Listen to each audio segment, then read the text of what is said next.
भी कहते हैं पंडित जी हमारे बालक को बहुत नजर लगती है, इनको झाड़ दो या कोई धागा बांध दो इनको।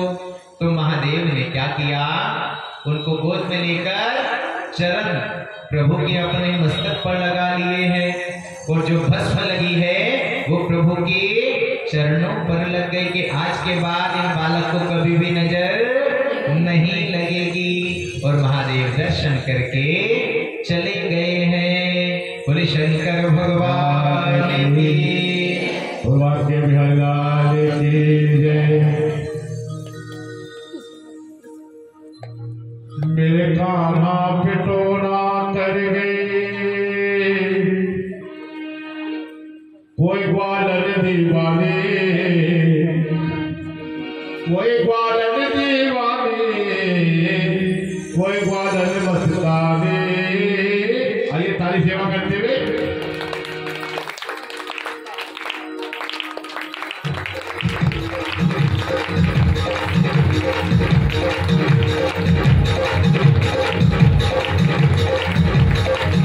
मेरे कान्हा पिटोरा कर गई कोई ग्वालन मस्ताने, कोई ग्वालन मस्ताने, कोई ग्वालन दीवाने।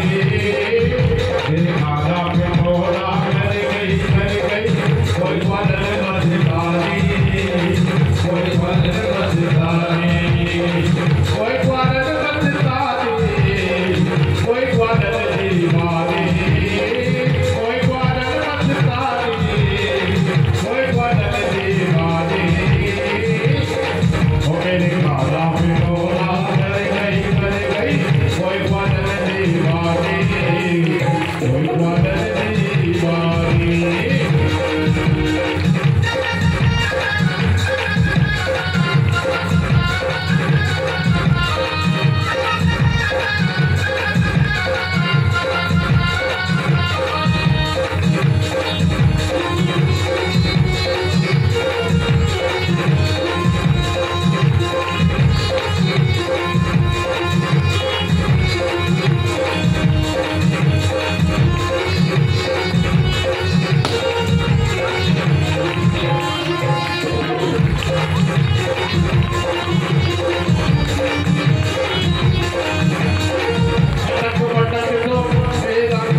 कोई ग्वालन दीवानी, कोई ग्वालन बरसानी। डोला कर गई कोई ग्वालन दीवानी, कोई ग्वालन दीवानी।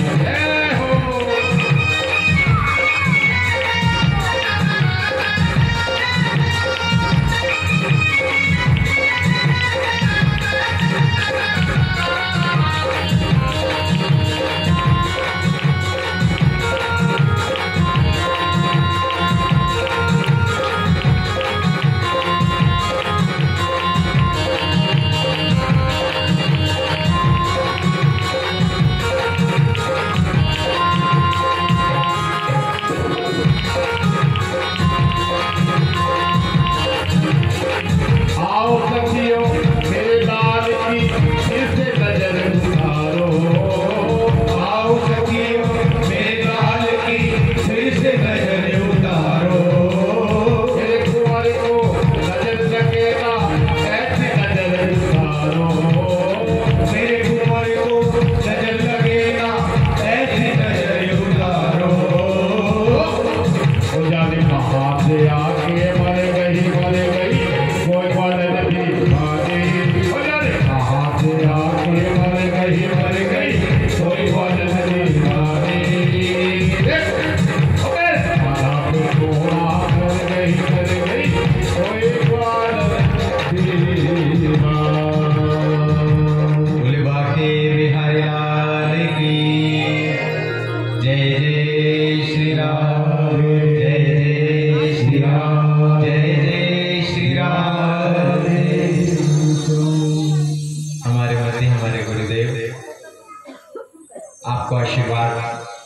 से ततो अभयं कुरु सन्नः कुरु प्रजाभ्यो भयन्नः पशुभ्यः।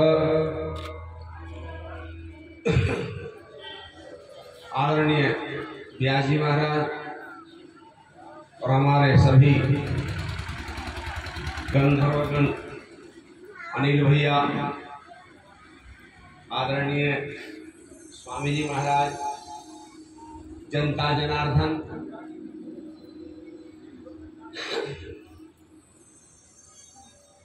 बीन को झंकार दूं संभव नहीं, रूप को श्रृंगार दूं संभव नहीं। आप खुद उपहार के उपहार हैं, आपको उपहार दूं संभव नहीं। आशीर्वाद के तो पात्र आप सभी हैं, आपको क्या आशीर्वाद देना। और फिर भी नमस्कारम बिना विप्रम आशीर्वादम प्रयच्छति। एक तो ये समझ लें, आशीर्वाद मांगने से आशीर्वाद नहीं मिलता, आश्वासन तो मिल जाएगा, पर आशीर्वाद तो सेवा करने से मिलता है। और वह सेवा आप यहाँ कर रही हो 2 घंटे 3 घंटे बैठ करके। सनातन धर्म में श्रीमद् भागवत जी की कथा सुन लेना और मनन कर लेना, और इतनी क्षमता कि यहाँ से सुन करके अपने घर में भी आप सुना सको जा करके। आज ये प्रसंग था, उसको कहते हैं सुना।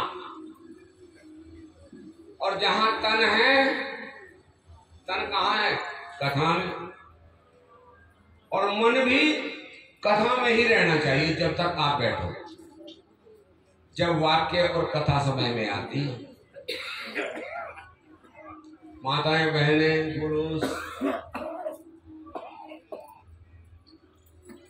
एक 2,000 रुपए के सैंडल पहन करके भूतेश्वर मंदिर में 800-900 रुपए के जूते पहन करके, जूते भी वहां निकाल लेना जहां से भगवान भी दिखते रहे और जूते भी दिखते रहे। और तन कहाँ खड़ा है? भगवान के सामने। और मन कहाँ पड़ा है? बोलो। प्रार्थना कर रहा है, त्वमेव माता है या नहीं? चटता कमेवा, ये नहीं पता लगता जो प्रार्थना हो रही, इसको त्यागना पड़ेगा, त्यागना पड़ेगा। यदि कथा सुननी है तो श्रोता बन करके, और अब सनातन धर्म में एक श्लोक लेकर के जाना यहाँ से, शतम विहाय भोक्तव्यम सहस्रम स्नानमाचरे लक्ष्यम विहाय दातव्यम कोटि त्यक्त्वा हरि भजे। यह है आशीर्वाद। और जिसके जीवन में आशीर्वाद की आवश्यकता सबको है, और जिसका काम नहीं होता, किसी से नहीं होता, बीमारी ठीक नहीं होती, दवाई नहीं लगती, आशीर्वाद की आवश्यकता उसको है, उसको आशीर्वाद चाहिए। यहां जब तक बैठो गंभीरता से बैठो। मैं बराबर में बैठा था, क्षणिक लाइट गई, क्षणिक, बराबर वाली सबकी सब हंसी। ये नहीं पता उपहास किसका हो रहा है, हंसी क्यों हंसी? क्या यही ज्ञान है आपको? पटुज्ज्वल धार के बैठे सभा मन काम में लाग रहे हो जिनको, तो मृदंग कहे हरि भक्ति बिना धिक है धिक है धिक है तिनको, मजीरे पूछ उठे विदीना किनको किनको किनको किनको, पातुरिया हाथ उठा के कहे इनको इनको ये मनोरंजन का साधन नहीं है। श्रीमद् भागवत पुराण की कथा, कोई गिर जाए दौड़ के उसको उठा दो, ये धर्म। शतम विहाय भोक्तव्यम, ये श्लोक का अर्थ लेकर के जाना यहां से। क्षमा करना, यहां तो कथा में जब तक बैठो, जहां बैठो 5 मिनट दो, रीढ़ की हड्डी सीधी करके यूं बैठा करो, और एकाध अलर्ट होकर के बैठा करो। न जाने वक्ता के मुंह से कब क्या वाक्य निकल जाए, हमारे शरीर में उतर जाए, और आज से हमारा शरीर सुधर जाए। शतम विहाय भोक्तव्यम, ये सूत्र लेकर के जाना है यहां से, और यहां से जाकर करना भी, पतियों से करवाना भी। 100 काम छोड़ करके समय से नहा लिया करो, कभी आप बीमार नहीं होने के, कभी एलर्जी चेचक नहीं होने की शरीर में। शरीर में एक रत्ती तो बहुत बड़ी है, राई को जितनी फुंसी हो जाए तो सारा शरीर वहीं आकर्षित हो जाता है। जहां वो फुंसी होती है राई के बराबर, सारा क्षेत्र लाल हो जाता है। तो इसलिए शरीर की रक्षा करने के लिए कर्म करो, और कर्म ये है शतम विहाय भोक्तव्यम, 100 काम छोड़ करके समय से भोजन कर लिया करो, कभी बीमार नहीं होने के। भोजन का समय बताया,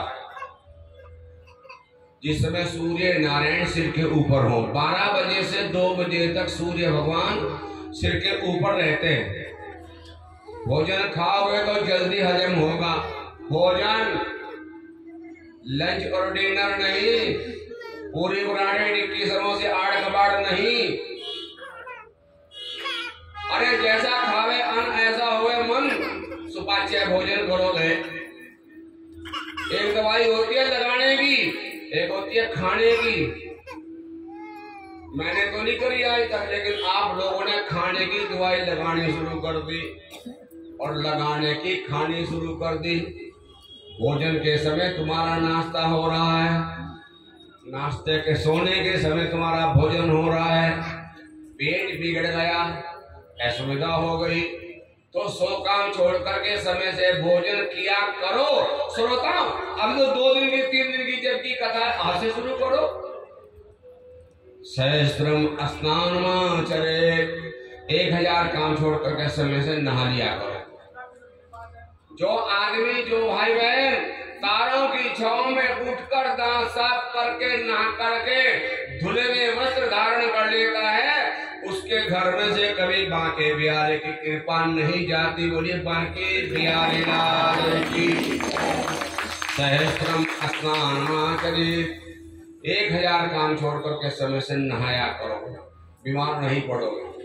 लक्ष्यम विधाय दातव्यम, 1,00,000 काम छोड़ करके मांगने वाले को दान जरूर दिया करो।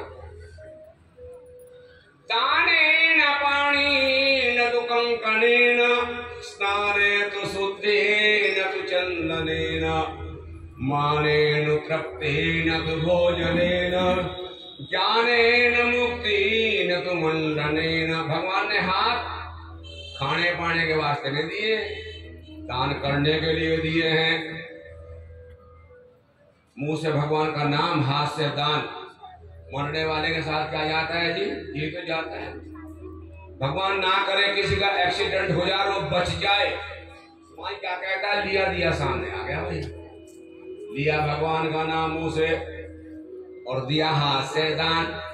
तुम लक्ष्य में आए दातव्यम, 1,00,000 काम छोड़ जा करो तुरंत।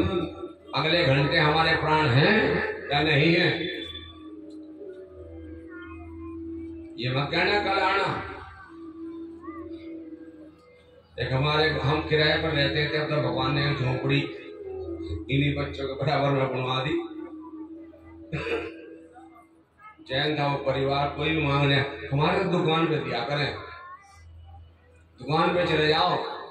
मैंने कहा जब तेरी मृत्यु होगी उसे भी दुकान में भेज देगी क्या? कि दुकान पे दुकान वालों को निपटा कर कहा पे हम बाद में आई। ददाति प्रतिगणाति नान्यं तेषां प्रसिद्धति, जो जैसा देता है वो वैसा देता है, जो जैसा करता है वैसा बढ़ता है, जो जैसा बोता है वैसा काटता है। कोटि जगता हरि भजे, 1 करोड़ काम छोड़ करके सुबह शाम की आरती पूजा कर लिया करो। मरण भी सुधरेगा, जो बचा है वो जन्म भी सुधरेगा, वो जन्म भी अरुण भी सुधर जाएगा। स्नानम संध्या जपचैव देवतानां च पूजनम, वैश्वदेवं तथातिथ्यं षट्कर्माणि दिने दिने। पूर्ण हिंदू वो है जो 6 काम कर लेता है बिना पैसे के, उसका नाम है हिंदू। तारों की छांव में उठ करके सुबह सुबह नहाना, पहला काम स्नानम। फिर संध्या, ब्राह्मण लोगों को संध्या करने में 8 घंटा लगता है। हमारी संध्या की पुस्तक में 22 मंत्र हैं, 17 विनियोग है और 42 बार ओम का उच्चारण आया महाराज जी। सबकी संख्या हुई है 81 का योग हुआ है, 8 में 9 और 9 पूर्ण अंक है। हमें संध्या करने में 8 घंटा लगता है और आपको वो 8 घंटे में ना तो आपका मंत्र याद है और ना ही आप 8 घंटा निकाल सकते हो। तो नहाते ही सूर्य भगवान को अर्घ दे दिया करो। तांबे का लोटा हो तो 1 बाल्टी, पीतल का लोटा हो घर में 20 बाल्टी, अन्यथा तो ये लोहे के पात्र तो सभी के घर में भरे पड़े हैं। टूट जाओ ना ये टूटते ना ये फूटते, ना इनमें राख लगाने की जरूरत। लोटा भरा, सूर्य भगवान की तरफ मुंह किया और कह दिया करो, बोलो ओम, बोलो ओम। खाना नहीं खाएगा आज के काशी भी नहीं है, फिर बोलो ओम घृणी, सूर्य आएगा और ये कह के अर्घ दे दोगे तो तुम्हें 8 घंटे की संध्या करने का फल मिल जाएगा फ्री में, पैसा नहीं लगा। स्नानम संध्या फिर जपचैव, कोई गुरु बनाया होगा, मैं हाथ नहीं उठवा था, कितने गुरु बनाया। सर्व पर ओम नमः शिवाय कह करके उत्तर को मुंह करके जो जल चढ़ाता है ना, उसके शरीर में कभी कोढ़ नहीं होता, चेचक नहीं होती, एलर्जी नहीं होती। और भगवान शंकर की ऊर्जा और बढ़ जाती है, कभी अधोगति नहीं होती। देवता नाम जय पूजनम। मंदिर जाना चाहिए और मंदिर जाने में सक्षम नहीं है बहुत सी माताएं। क्यों नहीं है सक्षम? इसकी गलती उन्हीं की है। सब लोग 250 रुपए का लिफाफा विवाह में दे करके जितने स्टॉल हैं सबको टच करके चलेंगी। मैं देखता हूँ ना, और तो और अपने बच्चे को पीट पीट के खिलाना तभी हजम होता है। और जिसके मन में, जिसके तन में गंगा जल होगा, मरने के बाद उसकी अधोगति नहीं होती। इसलिए गंगा जल का पान रोज करना चाहिए। गंगा जल रखने के लिए नहीं है घर में, कैंडी में। इस श्रावण में आगा अगले श्रावण तक चल रहा है। गंगा जल तो पीने के लिए होता है। यमुना जल 6 महीने में हजम होता है और सरस्वती माता का जल 3 महीने में, और ये नलके का जल रोजाना हजम हो जाता है। इसलिए कुछ करो। तथा तिथ्यम, पहली रोटी को पढ़ा लिखा गो माता, और अंतिम रोटी के ऊपर लिखा स्वान का। स्वान मैंने क्रोध, काय मैंने सीधा साधा।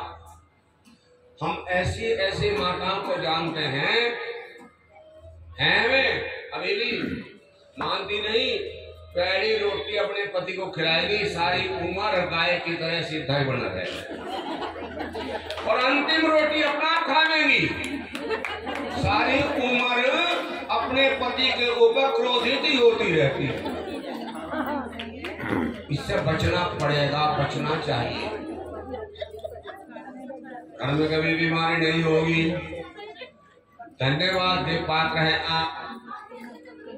स्नानम संध्याय बच्चैव देवतानां च पूजनम वैश्वदेवं तथा तिथ्यं षट्कर्माणि विरछे काम रोज किया करो, और यही आशीर्वाद है। नमस्कार हम बिना विप्रम। साधु दंडी स्वामी को हमारे यहाँ साक्षात नारायण भगवान कहा है। इन्होंने सब कुछ त्याग दिया। दंडी स्वामियों ने आपके ऊपर आश्रित रहते हैं, इनके झुक करके प्रणाम करके आशीर्वाद दे दिया करो। और कथा में जब आओ, चंगा लगाए देवदरस को चालिए तजमाया अभिमान। कभी खाली हाथ नहीं आना चाहिए कथा में। कथा वालों ने आपके लिए गद्दों का इंतजाम किया हुआ है, लाइटिंग की हुई है, चांदनी बिछा रखी है। हम आए, हमारे बैठने के लिए क्या हुआ है। पैसे तो देने पड़ेंगे इसके, और वो पैसे आएंगे कहाँ से? इसी में से आओगे जो तुम 10 का नोट रोज चढ़ाओगे आकर के। क्या है 10 रुपए? खाली हाथ मत आना कथा में कभी। देवदरस को चालिए तजमाया अभिमान। जो जो पग आगे बढ़े कोटिन यज्ञ समान, तब में एक यज्ञ करने का फल प्राप्त हो जाएगा। समय से आओ, और प्रसादे सर्व दुखानाम हानि रस्यो बजायते। बस महाराज एक सेकंड है, ये भी बोर हो गए होंगे, कुछ किसे बैठा दिया ला करके यहाँ, क्षमा करना। खानाम प्रत्यक्ष, प्रे से प्रत्यक्ष, सांस से साक्षात, जैसे दर्शन, प्रभु के साक्षात दर्शन का नाम है प्रसाद। इसलिए प्रसाद जो बेईमानी करके 2 बार ले लेता है, देखिए मेरी तरफ देखो,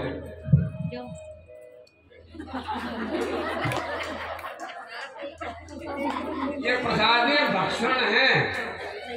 जितनी बार बेईमानी का प्रसाद खाओगे, मन विकृति होगा, जागृत नहीं होने का। जितना मिल गया आपके भाग में, मिल गया, जाओ।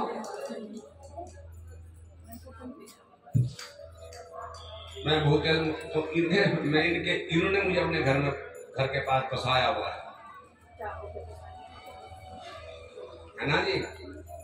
इन बेचारों ने, मैं कल ही वृंदावन से आया हूँ 5-6 दिन में, हाथी के पैर में सबके पैर आ जाए या नहीं? बोलो हाँ जी, हम हाथी के पैर में आ गए यहाँ। ये दोनों भाई श्रीमद् भागवत जी में आ गए, इधर नहीं, मतलब कहने का ये है हाथी का पैर। श्रीमद् भागवत सुनने का फल यही है, तुम लोग मरने के बाद माँ के गर्भ में नहीं आओगे। और एक बात और भी है, यहाँ से सुनने के बाद कथा जब सुन ली एकाग्र हो करके, अब ये आपका उत्तर है कि हमें कैसा पता लगेगा कि हम स्वर्ग में जाएंगे या नरक में जाएंगे? स्वर्ग में जाने वाले की देह में 4 चिन्ह उत्पन्न हो जाते हैं जो पूरी कथा सुन लेता है। 4 लक्षण। स्वर्ग स्थितानां में जीवलोके चत्वार चिन्हानि बसंति देहे। क्या क्या चिन्ह है? बोले दान प्रसंगो मधुरार्चवाणी देवार्चनम ब्राह्मणम तर्पणम। ये समझ में आ रही है वाक्य? लेकर जाओगे यहाँ से नहीं? जो स्वर्ग में जाएगा उसकी देह में 4 चिन्ह उत्पन्न हो जाएंगे और वो होंगे कथा सुनने के बाद, ना कि जुत्तों का ध्यान रखने के बाद, ना कि प्रसाद लेने के, भक्षण करने के बाद। दान प्रसंगो, भगवान की कथा सुन करके तुम्हारे मन में राजा बलि स्वयं प्रकट हो जाएंगे, तुम्हारा दान देने का स्वभाव हो जाएगा। देव दाती प्रतिगृणाति नान्यम तेषां प्रसिद्धति। जो देता है वही तो लेगा। दाना प्रसंगो, जिसका दान देने का स्वभाव है, हो गया, बन गया, समय ना सीधा स्वर्ग में जाएगा, इसको दोबारा जन्म लेने की आवश्यकता नहीं है। मधुरा चवाणी, वाणी मधुर हो जाएगी वाणी। कौवा किसका धन हरे, कोयल किसको दे, मीठी वाणी के कारण ही जग अपना कर दे। है जी? मधुर वाणी जिसकी हो गई सीधा स्वर्ग में जाएगा, उसकी सीट रिजर्व हो गई। देवार्चनम, देवता का पूजन करने का स्वभाव बन जाएगा। तुम 5-4 बजे के बाद उठो, पढ़ोगे नहीं, फिक्र रहेगा, नहा करके मंदिर जाना है या घर के मंदिर में पूजा करनी है। ब्राह्मणं तर्पणं च, मांगने वाले को कभी तुम इनकार नहीं करोगे, करना भी नहीं चाहिए। तुम तो चौकीदारी तो हो जो दिया भगवान ने। ये चौकीदार हो या मालिक हो? मालिक तो वही है भगवान। तो इसलिए स्वर्ग स्थितानां जीवलोके चत्वारि चिन्हानि बसन्ति देहे। दान प्रसंगो मधुरार्चवाणी देवार्चनम ब्राह्मणम तर्पणं च। ये 4 चिन्ह आपकी देह में उत्पन्न हो जाओगे और आपको लगेगा कथा सुन करके हमें ये मिला। और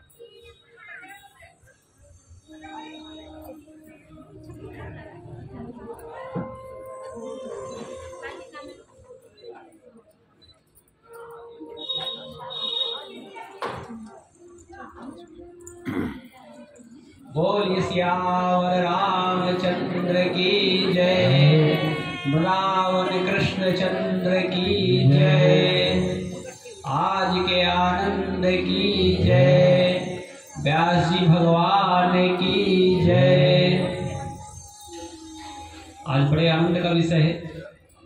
इस प्रकार की कथाएं समाज जीवन में होती हैं तो कई प्रकार की आधियां व्याधियां दूर करने में सहयोग मिलता है। हम सब तो सुनने वाले हैं। व्यास जी साक्षात व्यासपीठ पर विराजमान है। जब व्यासपीठ पर कोई विराजमान होता है उसके बीच में बोलना फिर अपराध जैसा होता है, और ज्ञाता ज्ञान की बात भी करना फिर अपराध जैसा ही होता है। तो सर्वत्र सर्वदा ज्ञान जो है व्यास जी के पास है। अब वो जो कहेंगे वही ज्ञान की बात है। मुझे बीच में कहा है बोलने के लिए, तो मैं केवल एक छोटी सी बात कह के अपनी बात पूरी कर लूँ कि वास्तव में अगर धरती पे कुछ जानना है, कुछ समझना है, मैं 3 बातों का अक्सर निवेदन करता हूँ। अगर किसी को दरबार देखना हो तो भगवान राम का दरबार देखे, किसी को परिवार देखना हो तो भगवान शंकर का परिवार देखे, और किसी को अवतार देखना हो तो भगवान श्री कृष्ण का अवतार देखे। एको गीतम देव की पुत्र गीतम, एको देव देव की पुत्र। अगर धरती पर किसी ने कुछ गाया है तो भगवान ने कृष्ण ने ही गाया है, और अगर धरती पर कोई देवता है तो भगवान कृष्ण ही देवता है। तो आज उनकी इस कथा में हम सब यहाँ उपस्थित हैं, विराजमान है। तो वास्तव में प्रेम की साक्षात अगर किसी ने धारा बहाई तो भगवान ने ही बहाई। वो राम रूप में आए होंगे, वो कृष्ण रूप में आए होंगे। तो राम ही केवल प्रेम प्यारा, जान लेव जो जान निहारा।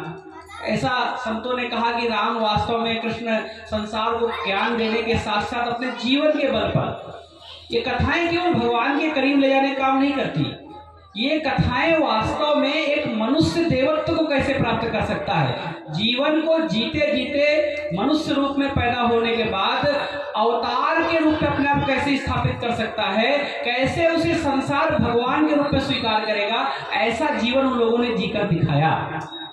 इसलिए भगवान श्री कृष्ण हो, भगवान राम हो, वो मनुष्य रूप में पैदा होने के बाद भी भगवान के रूप में हम सबके रूप में विराजमान है। उनका जीवन दर्शन भी है, उनका जीवन ज्ञान भी है, उनका जीवन सबको लेके चलने का सामर्थ्य भी है। उन लोगों ने बुराइयों को स्वीकार नहीं किया, अच्छाइयों को प्रकट किया अपने जीवन से। बहुत अधिक ज्ञान की आवश्यकता नहीं भगवान के लिए। आप तो, हम सब तो बस कृष्ण ने जो कहा और राम ने जो किया, 2 चीजें जीवन में उतार लिया जाए। कृष्ण ने बहुत कुछ जो किया उसको नहीं कर पाएंगे हम सब करेंगे तो बात दिक्कत में आ जाएगी। अब कृष्ण ने माखन चोरी करी, कृष्ण ने जो है गोपिकाओं से रास रचाया, तो संभव नहीं ना आज के दौर में। और राम ने जो किया, राम बोले नहीं, राम ने तो केवल अपने जीवन से करके दिखाया। तो ये दोनों काम, भगवान ने जो कहा, कृष्ण ने गीता का उपदेश दिया, उसके अनुसरण करने का प्रयास, और राम ने जीवन जी कर दिखाया उसका, भाई कैसा, पुत्र कैसा, पिता कैसा, पति कैसा, मित्र कैसा, एक जो अपने आप में अनुपम उदाहरण प्रस्तुत किया भगवान राम ने। तो मैं जो विषय कहना चाहता हूँ, आज हम सब के लिए बहुत सौभाग्य का समय आने वाला है। 20-22 दिन के बाद 23वें दिन भगवान श्री राम अपने भव्य और दिव्य राम मंदिर पर विराजमान होने वाले हैं। इस संपूर्ण हम सब सनातन परंपराओं के मानने वालों को, धर्मावलंबियों के लिए, हिंदू समाज के मानने वालों के लिए अपने आप में गौरव का क्षण है। जो भारत के भाल पर, भारत के माथे पर कलंक का टीका था, वह हट गया है। और भगवान 496 वर्षों के संघर्ष के पश्चात, मैं सभी कथावाद सबसे आग्रह करता हूँ, जो कथाओं में कहते हैं सबसे आग्रह करता हूँ कि आप समय समय ऐसी बातें कहिए। कथाओं के साथ साथ हिंदू धर्म की व्यवस्थाओं की चर्चा भी होती रहनी चाहिए।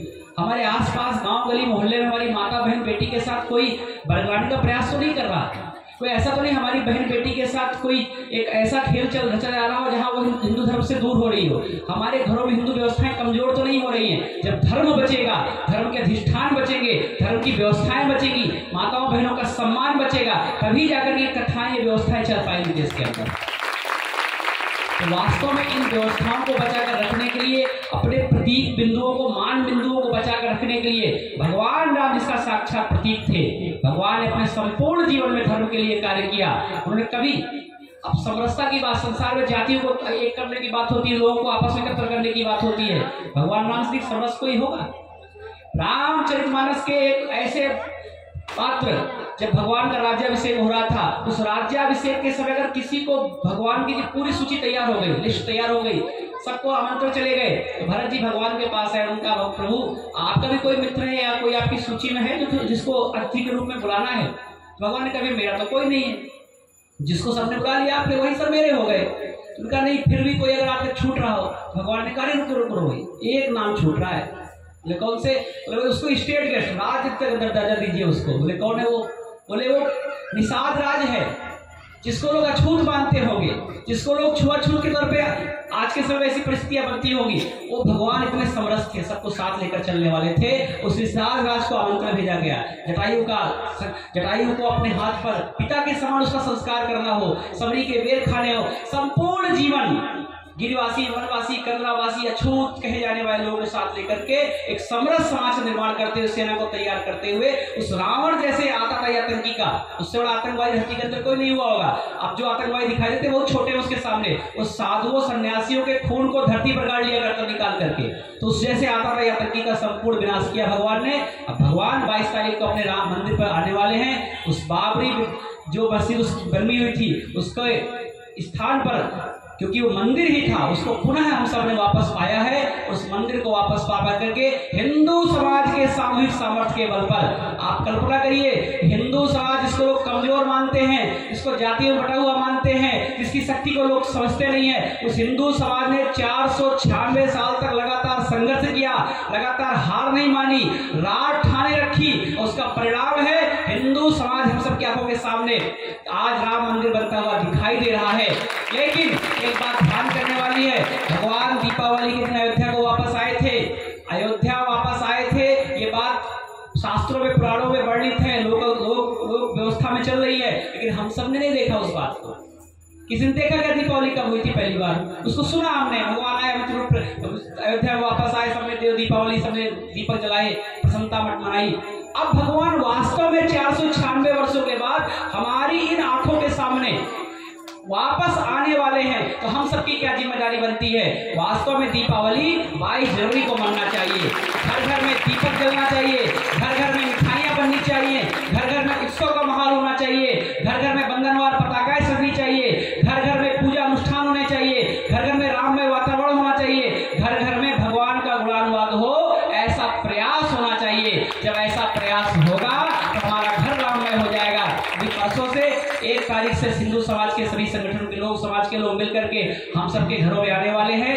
अयोध्या में जो पूजित अक्षत है, जो भगवान रामलला के सामने अक्षत जिनका पूजन हुआ है, वह अक्षत चावल जिसका कभी छत नहीं होता, ऐसे चावल लेकर हिंदू समाज के सभी लोग हम सबके घरों में आने वाले हैं। उसकी योजना बन चुकी है। हम सब भी उन अक्षतों को ले अपने घरों में उनको विराजमान करें, अपने मंदिर में, अपने पूजन के स्थान पर, अपना जहां जहां जैसी व्यवस्था बनती है उसको रखें। और जैसे गंगा जल में अन्य जल मिलकर के गंगा जल बन जाता है और पवित्र हो जाता है, वैसे उन अक्षतों का उपयोग करते हुए उन अक्षतों में और अक्षत मिला लेंगे, अपने तिजोरी में, अपने मकान के, अपने दुकान के स्थान पर, अपने गले में, अपने पूजन के स्थान पर, अपने तिलक, रक्षाबंधन, भैया दूज, जहां जैसे कार्यक्रम होते हैं उन अक्षतों का उपयोग करें, उसमें और अक्षत मिलाते जाए। और पीढ़ी दर पीढ़ी आने वाले समय में 2-4 पीढ़ी बाद हमको एक बात ध्यान में आएगी, हमारे बालक, हमारी पीढ़ियां कहेंगी, जानते हो ये अक्षत रखे हैं, ये अक्षत मेरे घर में कब आए जानते हो? तो कहे कब आए थे? तो जब राम मंदिर में भगवान राम आए थे वापस अपने,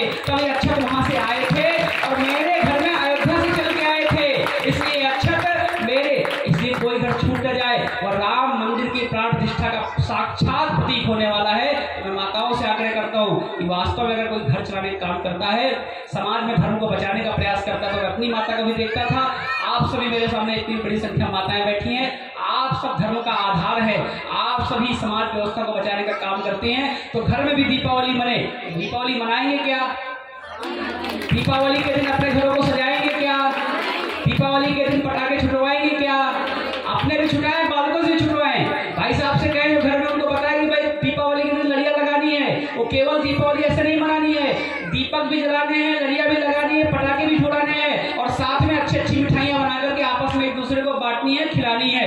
ऐसा करेंगे तो भगवान की कृपा हम सब पर बरसेगी। और अंत में राम ही सुनिए, गाइए राम ही, संतत सुनिए राम गुण राम ही। अगर कुछ जानने योग, समझने योग है तो राम है, राम को सुनिए, राम को गाइए, कृष्ण जैसी कथाओं को सुनिए, इन कथाओं को उतार करके हम अपने जीवन में आगे ऐसे बढ़ते हुए का प्रयास करते रहें। मुझे लगता है इस समय इतना निवेदन करना पर्याप्त रहेगा। बोले सियावर रामचंद्र की, उमापति महादेव की, रावण कृष्णचंद्र की, पवन सुत हनुमान की, दुर्गा मैया की, आज के आनंद की। जय जय श्री सीताराम, जय श्री। बहुत बहुत साधुवाद हमारे भैया को, बड़ी सुंदर बात हमारे भैया ने 2 मिनट में प्रभु की वाणी को साक्षात सरस्वती मैया। आपकी आवाज कम आ रही है, हमारे भैया ने इतना आपके अंदर जोश भर दिया है, फिर भी आपकी आवाज कम है। जय जय जय जय श्री राधे श्याम।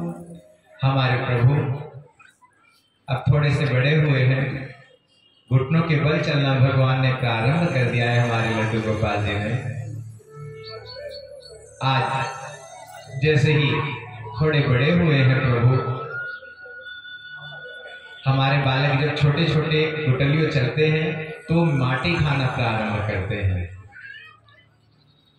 आज हमारे लड्डू गोपाल जी ने माटी खाई है।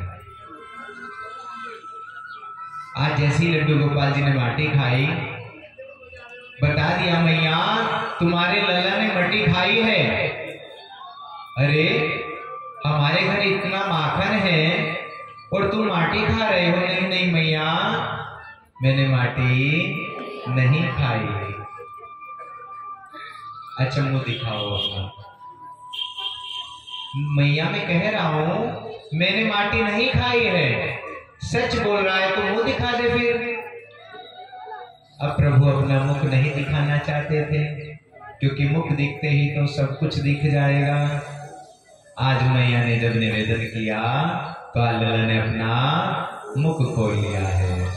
जैसे मुख खोला और मैया ने देखा क्या है, वहां तो सारा का सारा ब्रह्मांड नजर आ रहा है। वहां माटी तो कुछ भी नहीं, वहां तो साक्षात ब्रह्मांड नजर आ रहा है। मां को चक्कर आ गए हैं यशोदा मैया।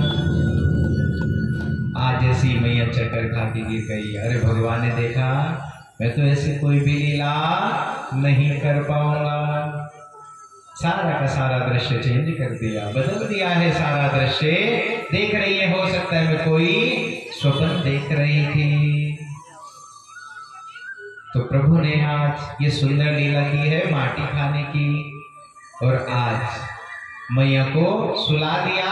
मैया ने सोचा हो सकता है मैं स्वप्न देख रही थी, इसलिए ये तो मेरा सपना था, ये हकीकत नहीं हो सकता है। आगे प्रभु थोड़े से बड़े हुए हैं, उखल लीला करते हैं। प्रभु आए हैं मैया के पास में। मैया मुझे भूख लगी है, आप मुझसे प्रेम नहीं करती और आप कभी ये नहीं कहती लल्ला आजा मैं तुझे दूध पिला दूं। अरे नहीं लल्ला, किसने कहा है तुमको मैं तुम्हें प्रेम नहीं करती? मैं तो बहुत प्रेम करती हूँ तुमसे, तो दूध क्यों नहीं पिलाती? आजा।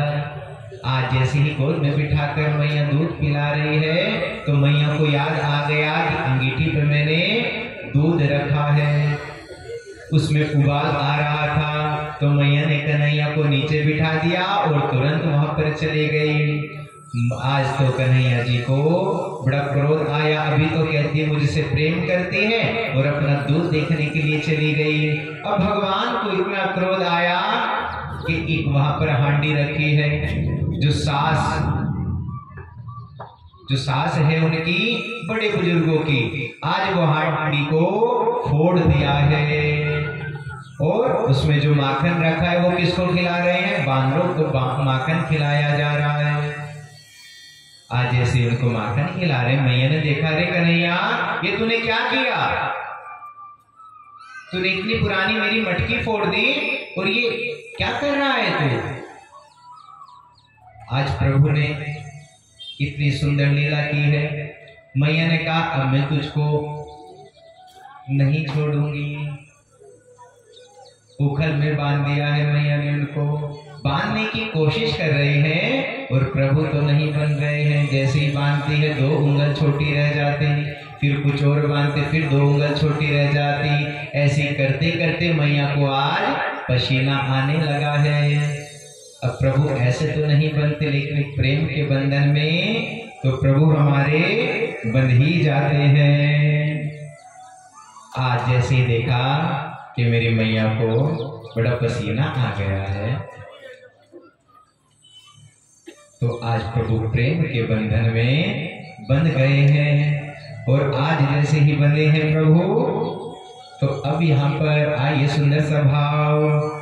प्रेम के बंधन में मोहन बंध गए, प्रेम के बंधन में मोहन बंध गए। प्रेमियों ने जो बनाया बन गए, प्रेमियों ने जो बनाया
आप जो भेजे मुरारी बने गए, आप जो भेजे मुरारी बने गए।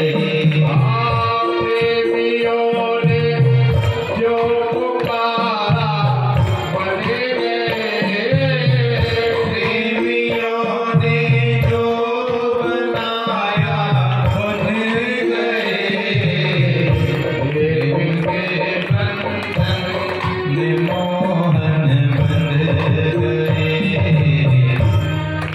आज प्रभु प्रेम के बंधन में बन गए हैं, अन्यथा ऐसे तो परमात्मा किसी से बनने वाले नहीं है। लेकिन माँ का प्रेम है कि मेरी माँ को इतना पसीना आ गया है, तो आज प्रभु प्रेम के बंधन में बन गए हैं।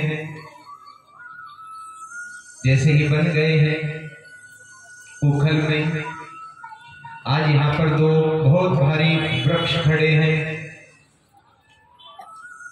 ये श्रापित हैं, ये कुबेर जी के पुत्र थे। जैसे ही नारद जी आए, इन्होंने प्रणाम नहीं किया तो नारद जी ने कहा जाओ तुम जड़ के भांति ही बन जाओ, तुम वृक्ष बन जाओ। उन्होंने कहा नहीं नहीं प्रभु, आप हमें क्षमा करें, आप हमें क्षमा करें। जाओ, अब द्वापर युग में भगवान ही तुम पर कृपा करेंगे, तुम्हारा उद्धार करेंगे। आज जैसे ही भगवान उखल से बंधे हैं, जैसे ही आगे बढ़े हैं, आगे बढ़कर वो दो पेड़ खड़े हैं, उनके बीच में को निकल गए। जैसे वो उखल बीच में आया तो भगवान ने जोर से झटका लगाया और वो दोनों के दोनों वहीं गिर गए। बोले बाल कृष्ण भगवान की। आगे प्रभु और बड़े हुए हैं। अब धीरे धीरे बलराम जी और कृष्ण कन्हैया हमारे हाथ पकड़ कर चलने लगे हैं।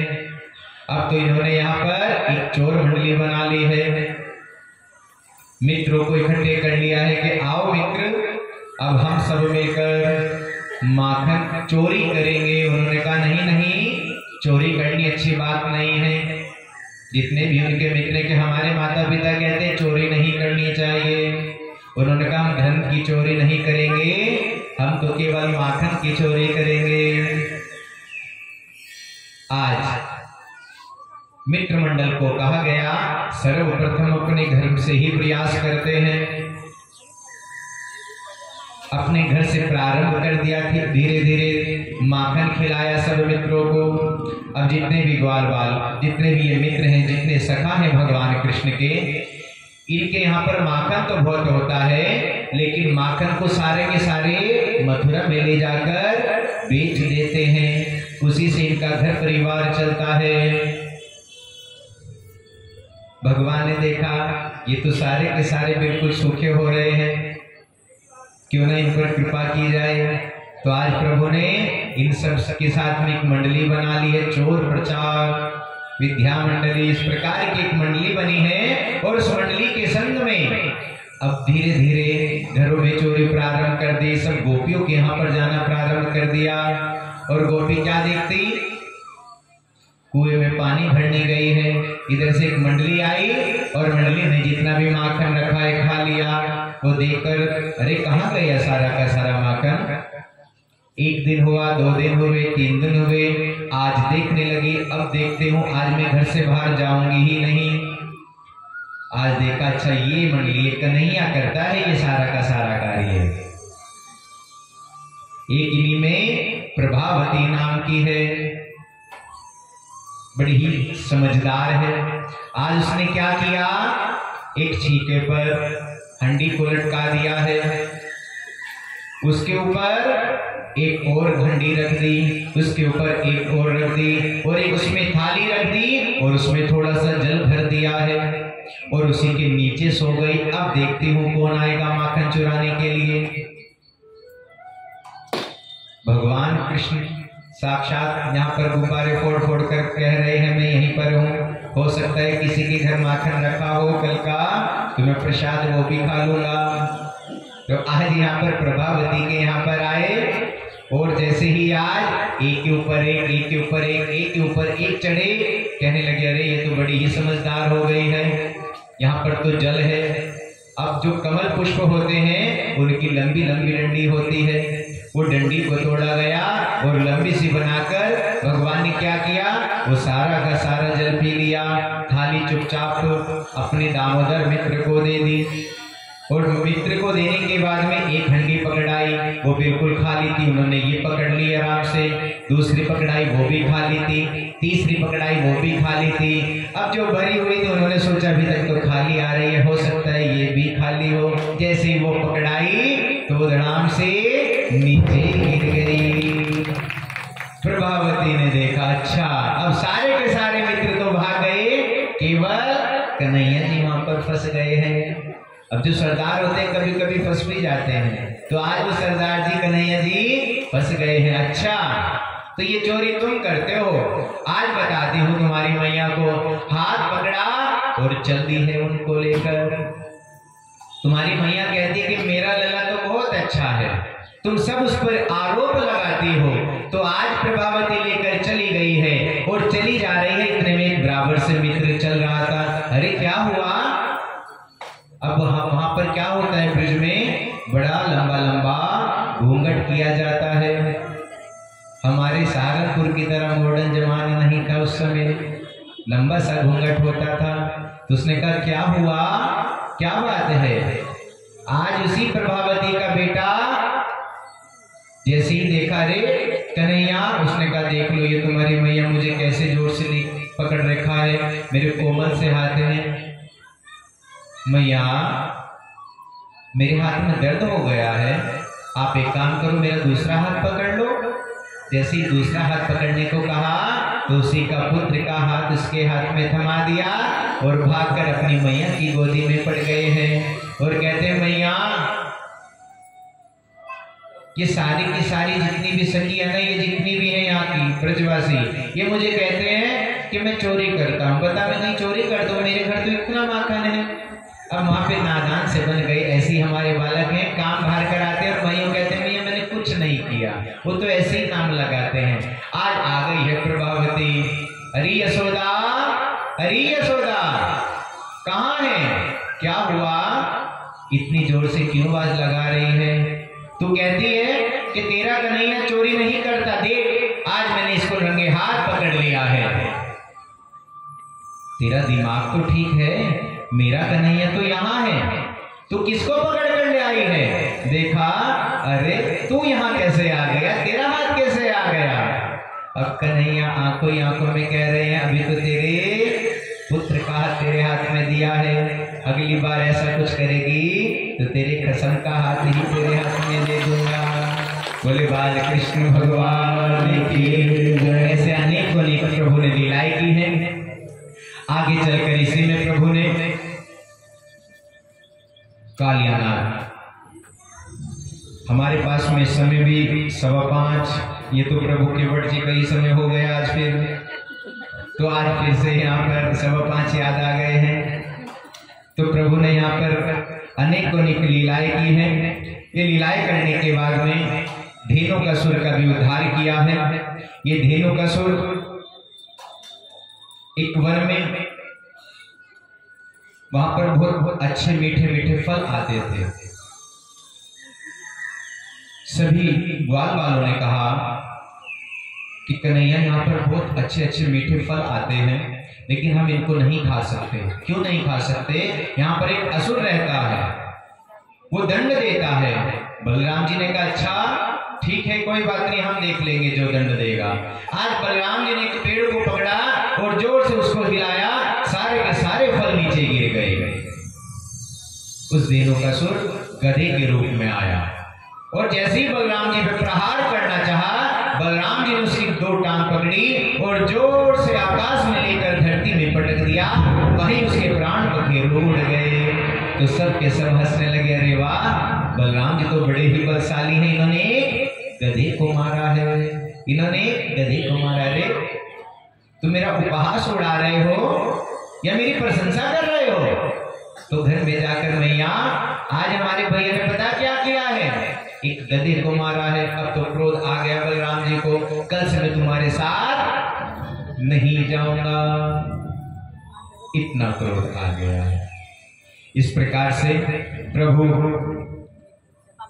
के ऊपर जब इतने भारी संकट आए हैं, वृंदावन में आकर ये सारी की सारी लीलाएं हुई हैं। यहाँ पर फिर कालियानाग, जिसका विषैला जल हो गया था, जिसका बिल्कुल विषैला, कोई पक्षी भी ऊपर से चला जाता तो वो भी बेहोश होकर वहीं गिर जाता।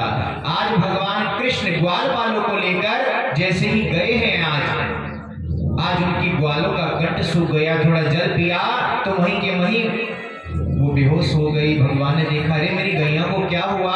भगवान ने अपनी शक्ति से उनको फिर से जीवित कर दिया और वो गाय चरने के लिए चली गई और अपने मित्र बंधुओं से क्या कहा है, आज हम अच्छा सा एक गेम खेलेंगे। कौन सा खेलोगे?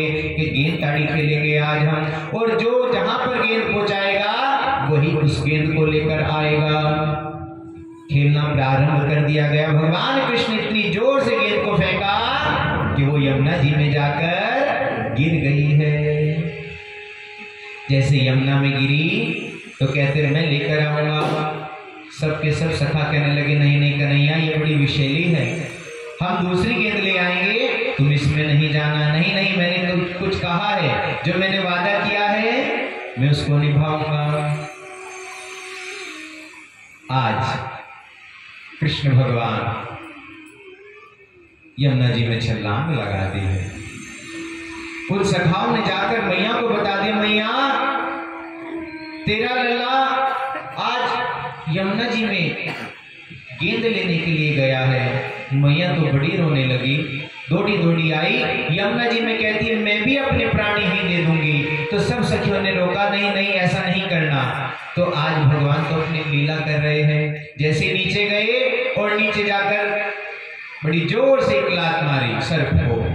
देवियों ने कहा, रे आप इतने सुंदर बालक यहाँ क्या कर रहे हैं? क्यों आए हैं आप? कहाँ है तुम्हारा स्वामी? ये जागता क्यों नहीं? ये सो रही है, इनको सोने ही दो।